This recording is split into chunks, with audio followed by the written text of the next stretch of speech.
My name is Chloe and this story happened to me 2 weeks ago. I'm 32 years old and have a 10-year-old son named Jesse. Every now and then, the company I work for requires me to travel across the state and other parts of the country to take place in important business meetings that are mandatory for me to attend. Thankfully, my bosses are understanding of the situation. Jesse's father isn't in the picture, so my work allows me to bring Jesse with me on business trips. Most of the time, we stay in a rented lodge or an apartment. A few weeks ago, I had to go on another business trip.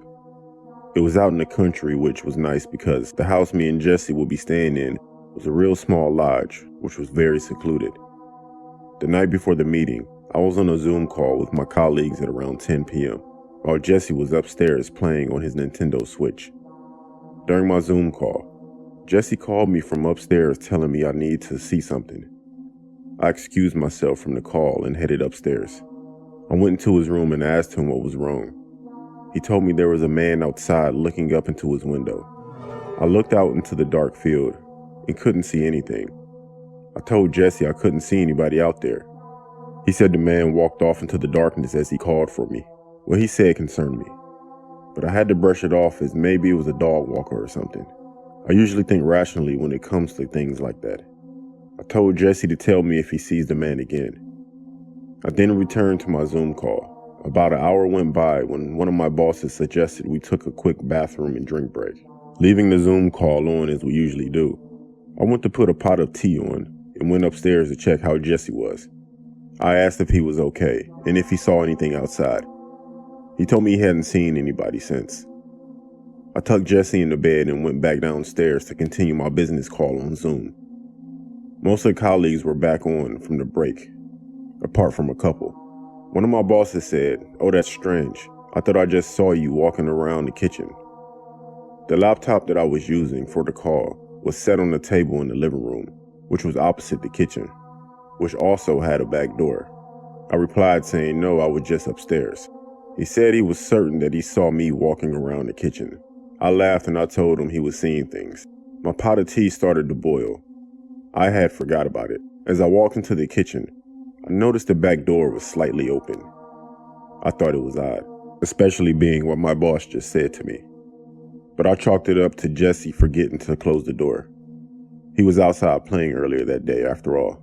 I closed it and locked the door, poured myself some tea and sat down and continued my Zoom call.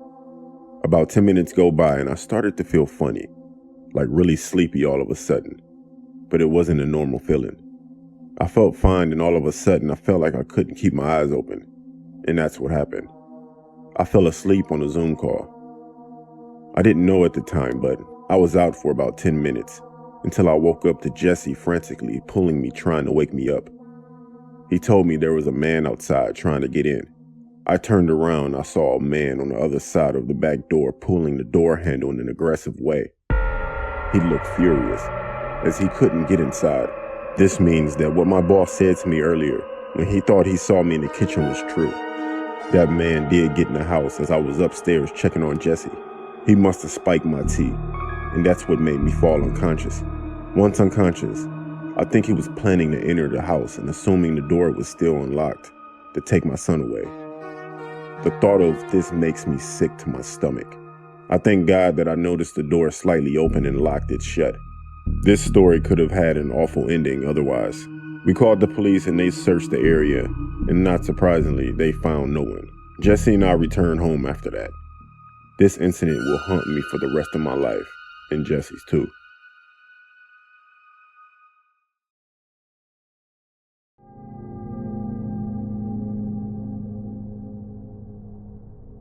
Hi, I'm Natalie and I'm a yoga teacher out here in Portland, Oregon. About this time last year, I had my own studio, a burgeoning list of clients, and a profit margin I was really proud of. But then, the pandemic hit, and business pretty much dropped off overnight. I was going to have to radically rework my business model if my business was going to survive, and for about a week, I was stressing out about what I was going to do. Then it hit me. I was hearing a lot about some video calling app called Zoom in the media and how it was helping businesses continue trading despite strict lockdown conditions. I figured if people could have a management meeting via webcam, I'd be able to teach a yoga class online. I was worried that some of my clients would be slow to warm up to the whole download dog idea.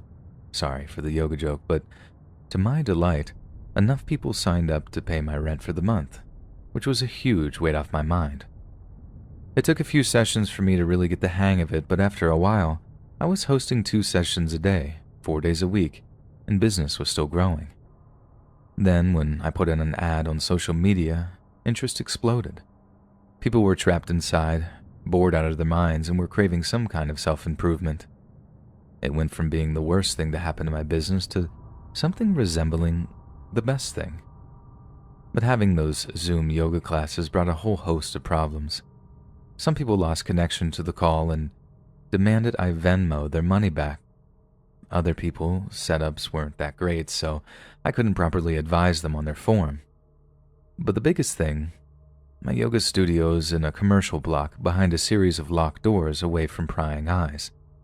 Interruptions and security have never been a problem, but random things were able to interrupt my clients, be it their cats or other, more terrifying things. So I'm running an afternoon session of about 10 to 12 clients, and everything is going smoothly. Then suddenly, I start hearing something that kind of sounded like feedback coming from one of my clients' microphones. It steadily got louder and louder until curiosity got a hold of me and I had to ask them what the sound was. My client started looking a little anxious, apologized, then got up while saying she was going to shut a window. Me and these other ladies are watching our screens, listening as the feedback noises cut off when the girl shuts the window. I'm thinking this girl is going to be right back, so I get ready to resume the session again, but then I hear her faintly say something like, "Oh my God, no, no, no, no, no, no." Then crash. All you hear is the sound of a window breaking, then the girl running across her webcam like a wave from the crashing sound. We're terrified. We have zero clue what's going on, which made it all the scarier. Like I thought it was a home invasion or something. I didn't know that her apartment was actually a couple of floors up, so unless it was like evil Spider-Man or something, but either way, the airwaves are just a mess of worried women anxiously asking this girl if she's okay, what's going on, should someone call the cops, all this panic chatter. Then about a minute goes by and there's even more smashing glass sounds coming from the client's feed. I keep thinking I'm about to see some hooded figure, claw hammer in hand, marching across the webcam towards his prey. But thank God nothing like that ever happened, but even then, what did happen was almost impossible to determine at the time. As I'm watching, I notice that the weird feedback noise is back and much louder this time. Then slowly, it just sort of morphs into a steady barking sound, which is when I realize what it is. It's people chanting something, some 4-syllable phrase, only I can't quite make out what it is. Meanwhile, my besieged client is calling the cops, trying to get someone out to her, while we're all making sure to stay in the call to keep an eye on her.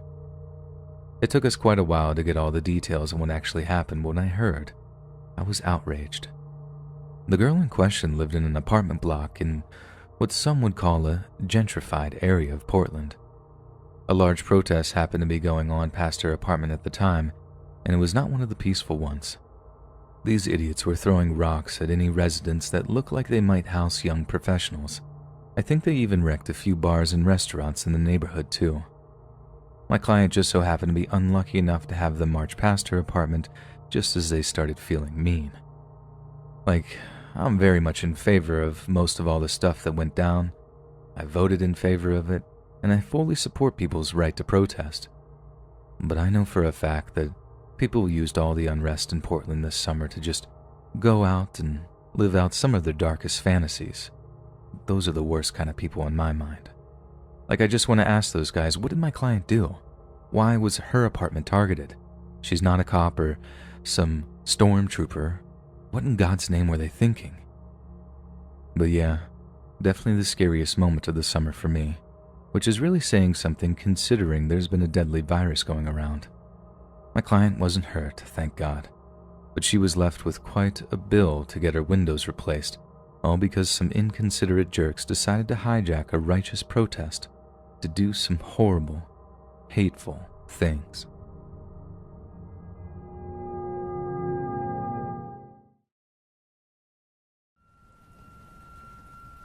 This happened just last week. I'm a female college student and I live in a dorm on campus. Due to COVID-19, we've had to have classes mainly online. I only have 2 in-person classes. Anyways, most of my online classes meet through Zoom.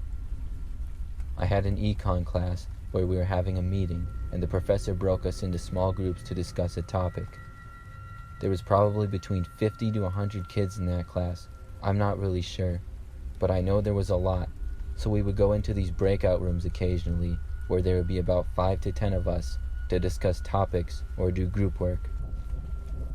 As soon as we got into the groups, I noticed one of the kids in my group had on a creepy-looking scream mask. I knew it was some kid trying to be funny, so I told him nice mask and then got on with the discussion. He didn't respond when the rest of us started talking and remained quiet the entire time. We all got kind of annoyed with him and I outright asked him if he was going to do anything. He still didn't answer and just stared at the screen. Eventually, I told him he should just leave. He stayed there and continued to be quiet. Class ended a short time after that. Later that day, I was on my laptop doing homework and I got a Zoom call from a name that I didn't recognize.